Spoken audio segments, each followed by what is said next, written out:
Olá, eu sou o professor Fernando Thiago, do curso de Administração. Estou responsável pela disciplina de Sistema de Informação para a Gestão. Essa disciplina ela é muito interessante porque ela vai ajudar que vocês entendam como funcionam esses sistemas e a sua importância dentro do contexto organizacional, principalmente por conta de melhorar a competitividade do negócio. Esses sistemas são muito delicados, né? Muito importantes para que a organização funcione muito bem direitinho e assim promover a competitividade no negócio, né? Em frente aos seus concorrentes, frente ao ambiente, para fornecer melhores produtos aos seus clientes. E a nossa primeira aula é uma aula mais conceitual, vai mostrar como que é o sistema de informação, no que é baseado, quais são os seus componentes. Então vamos lá. Aqui, né, só na imagem para contextualizar, a gente tem um exemplo aqui de um sistema de informação que tem um teclado, né? Pelo teclado a gente faz os inputs, lança as informações, os dados. O computador, o sistema, por meio do computador, vai processar esses dados juntamente com outros dados e vai lançar informações, vai nos dar informações por meio de relatórios. E esses relatórios vão subsidiar nossas tomadas de decisões. Então, os sistemas eles são importantes por conta disso, né? Fornecer informações para a tomada de decisão, gerenciar o controle, né, da administração também. Então, tem várias funções que a gente vai analisar. Primeiro, então, vamos conceituar aqui, né, os fundamentos do sistema de informação. Ele provém da teoria geral do sistema do Bertalan Fee, que é um biólogo, né, nessa época, de 1920, criou essa teoria, e é baseado na biologia, então é muito baseado assim, no organismo biológico. Ele diz que os sistemas eles são abertos. Por quê? Porque interage com o ambiente. Isso pensando na biologia, né, quando a gente está, por exemplo, exposto a um ambiente extremamente frio, no gelo, por exemplo, o que vai acontecer? O nosso organismo ele vai aquecer para poder equilibrar. Então, o sistema, o que ele faz? Ele recebe inputs do ambiente, isso pensando no biológico, né? Recebe influência do meio ambiente, e aí ele vai se equilibrar conforme esse input. E nas organizações também é a mesma coisa. A gente tem lá o sistema dentro da organização, as pessoas, as máquinas, né, os equipamentos, tem toda uma estrutura que, baseado no ambiente externo, ela vai ser impactada. Se a gente, por exemplo, pensar, quando o governo lança uma lei diferente, uma lei nova, né, acaba impactando o negócio, dependendo do negócio, acaba impactando, vai ter que reorganizar internamente para poder continuar sobrevivendo ou continuar competitivo. Da mesma forma, o organismo. Ele está exposto a um clima frio, ele está exposto a um clima muito quente, ele vai, né, ele vai se reorganizar internamente para poder manter o equilíbrio. E a abordagem sistêmica da administração está fundamentada em dois dos principais conceitos da teoria geral do sistema. A interdependência entre as partes, quer dizer que cada área da gestão ela é dependente de outras áreas. Por exemplo, o pessoal do marketing vai conseguir definir sua estratégia baseado no quê? Nos recursos que existem. E qual que é o pessoal que vai determinar os recursos? Normalmente, o pessoal que analisa esses dados é o pessoal do financeiro, vai dizer, olha, nós temos orçamento ou não. Então, existe uma interdependência. Você pegar o pessoal de gestão de pessoas, olha, mas nós temos pessoal adequado, treinado, capacitado para executar essa atribuição do marketing. Então, existe uma interdependência. E o tratamento adequado da realidade conhecida como complexa. Então, a realidade é extremamente complexa que as organizações estão envolvidas. Pensando nessa questão, como eu disse, o exemplo da legislação é um fator que impacta. Se a gente pegar, por exemplo, o mercado de trabalho, pessoas disponíveis para ocupar as funções dentro das organizações, é outro fator que impacta. E assim sucessivamente, né? A economia, se está em crise ou não, acaba impactando o negócio. A gente teve aí recentemente a pandemia da Covid-19 também, é outra realidade, né? Que acaba impactando. Então é extremamente complexo, né? Os sistemas são complexos. Se a gente pensar no sistema de informação, é extremamente complexo. Então, um conceito que o autor traz lá no Sorge e Meirelles traz para a gente é que o sistema é um conjunto de elementos interconectados. Existe conexão entre esses elementos, de tal modo que a transformação em uma das partes influencia todas as demais. Foi exatamente o que dissemos. Né? E aí a visão sistêmica do sistema, ele vai dizer o quê? Que o sistema ele é baseado em estímulos, por exemplo, dei o exemplo do computador lá na tela inicial, que a gente vai lá e digita, ó, eu estou cadastrando um cliente aqui de uma empresa varejista. Então, vou colocar lá o nome da pessoa, o CPF, né, o e-mail, o celular, para gerar, né, a listagem de e-mail marketing, por exemplo. E aí, esse estímulo vai incluir informações do sistema, que vai gerar os dados.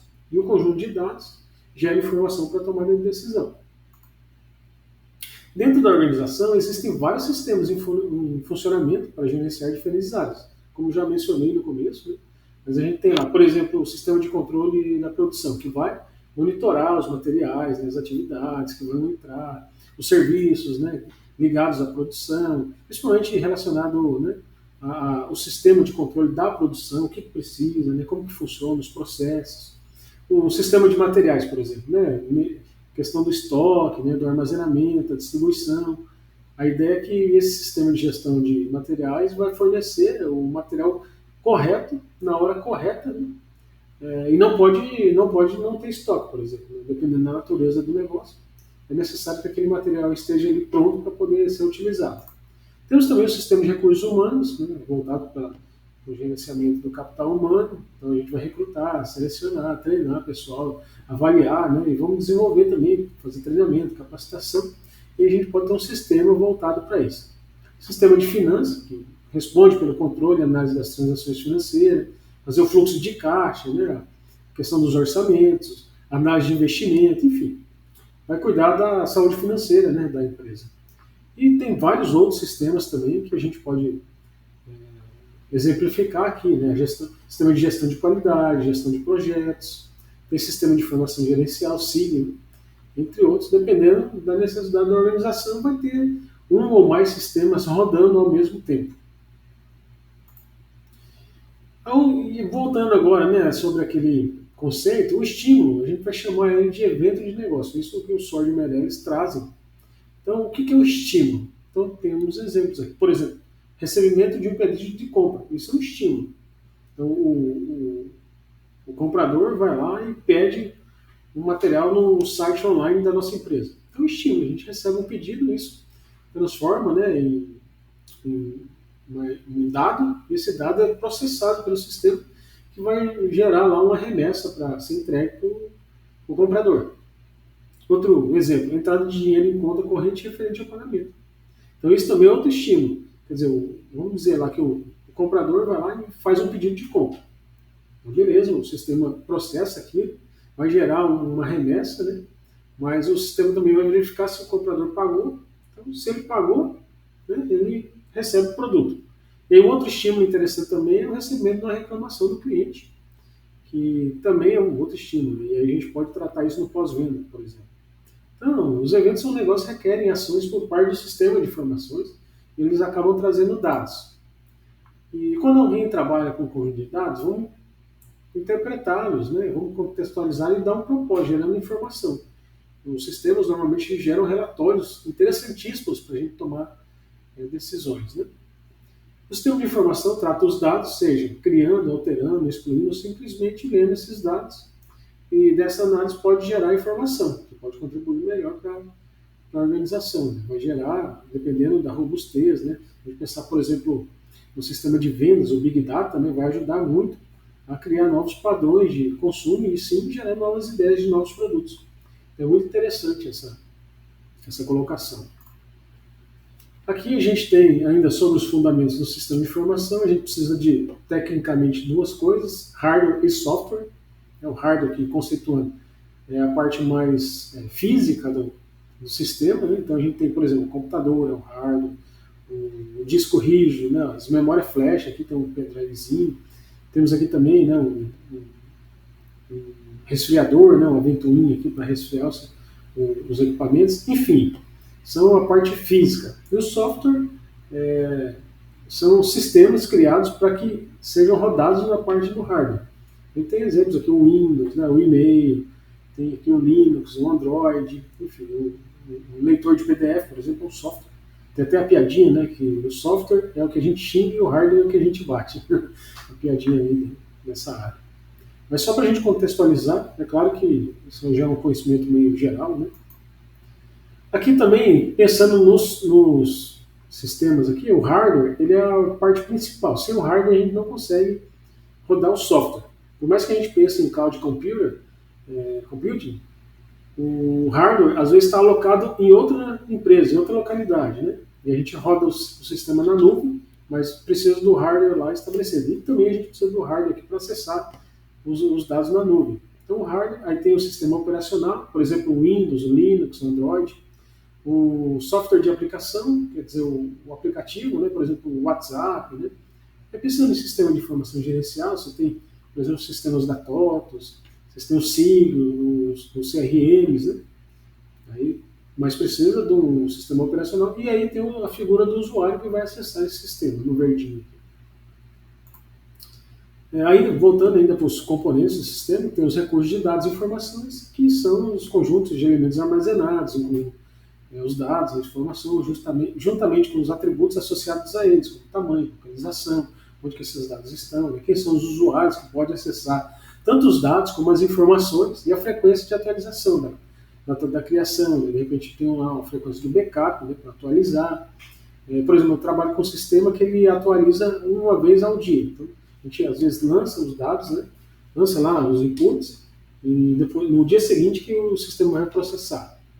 Bom, tem outros detalhes também. Os recursos de software são todos os programas essenciais para a execução dos algoritmos, que formam o sistema de informação. Então, o sistema de informação ele pode ser composto de vários softwares. Esses softwares que vão processar os dados. Então, temos recursos de telecomunicações ou redes, né? Esses são recursos.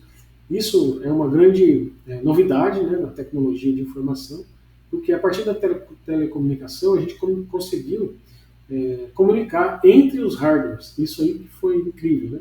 Por mais que antigamente tinha as redes internas, né, agora a gente, por meio das telecomunicações, a gente consegue comunicar com computadores de vários lugares do mundo. Né? Por exemplo, temos a internet para isso.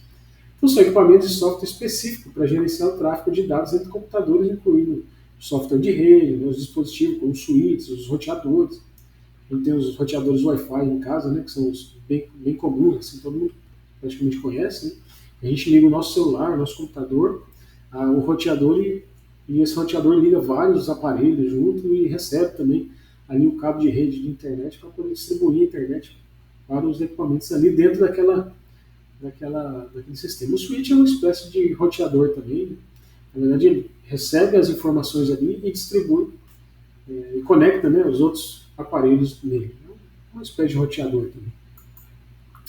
Os recursos de tecnologia da informação, aí a gente tem os processadores, o meio de armazenamento, né, a memória flash, os equipamentos para interação em máquina, tem teclado, monitor, mouse, impressora. Bom, tem outros dispositivos também, dependendo, por exemplo, nos mercados a gente vê aqueles leitores de código de barra, por exemplo. Né? Tem vários dispositivos, são os recursos, né, de TI.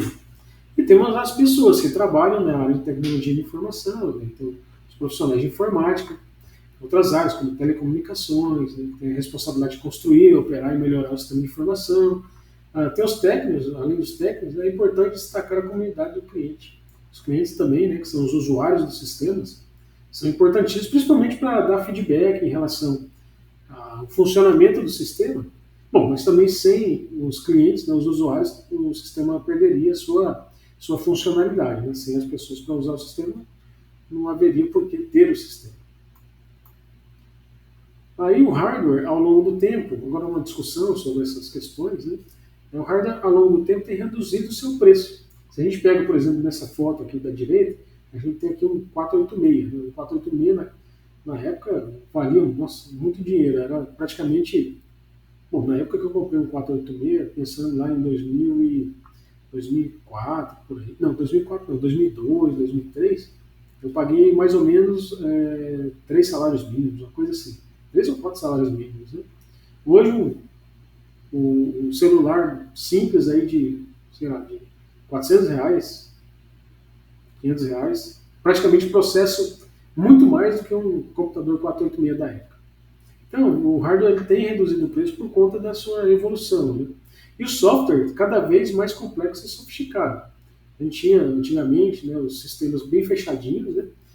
Praticamente não comunicava de forma complexa com outros sistemas, assim, muito complexo como a gente tem hoje. Né?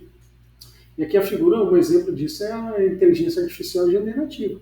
Ela consegue fazer, nossa, bilhares de associações para gerar informação. Então, o software está cada vez mais complexo e sofisticado. Aqui também, já outra discussão importante, é a da cloud computing, ou seja, é uma terceirização de hardware. Né? Hoje, se eu tenho uma empresa pequena, média, com certeza, para minha competitividade, eu não preciso alocar dentro dela um sistema, né? Vamos dizer assim, vários computadores, né? Uma infraestrutura ali para poder rodar o meu sistema. Eu posso contratar uma empresa que detém esses hardwares e ele acaba vendendo o espaço desses hardwares para a minha empresa utilizar. E lá dentro desse hardware que eu acesso pela nuvem, ele pode ter lá até as aplicações já para utilizar. Então, hoje em dia, né, as empresas não precisam mais manter aquela área de TI dentro da organização, né, não precisa ter lá o servidor conectado aos computadores, não. Você pode contratar um sistema de serviço de nuvem e aí eu rodo todo o processamento é rodado lá na empresa que eu contratei e eu acesso pela rede, né, pela internet, acesso as informações ali. Muito mais barato, mais seguro, não preciso contratar um sistema de segurança para poder cuidar desse patrimônio, por exemplo. Né? E também tem também a vantagem de, se de repente estraga, né? Estraga, lá eles já têm, a empresa que a gente contrata de nuvem já tem todo um procedimento, né, para poder manter tudo funcionando. Então são especialistas nisso. Né? Então, se a minha empresa, por exemplo, não é uma empresa de tecnologia, é uma empresa varejista, olha, não é o meu core entender de sistema de informação, manter lá um servidor, né, uma estrutura de servidor para cuidar da segurança de dados dos meus clientes. Não, eu contrato uma empresa que é especialista nisso, né, o core business dela é isso. Né, e aí eu não preciso ficar me preocupando muito, ter pessoas muito especialistas, né, contratar especialistas. Dependendo do negócio, compensa. Né. O negócio é analisar o custo-benefício. Mas é interessante essa tecnologia. Né. Eu preciso ter na minha empresa lá uma sala com ar-condicionado, né? E aqueles montes de servidores lá para cuidar dos dados dos meus clientes. Então, resumindo, a linguagem tecnológica já é padrão na nossa sociedade. Né? Hoje em dia, no ensino fundamental, algumas escolas já têm até aula de robótica, programação. Então, é uma linguagem que as crianças já estão nascendo sabendo disso. Né? Hoje, as empresas não funcionam com, no mínimo, um sistema baseado em computação.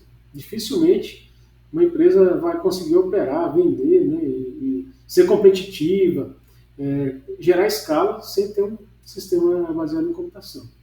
Cada vez mais as organizações estão se transformando em empresas de tecnologia.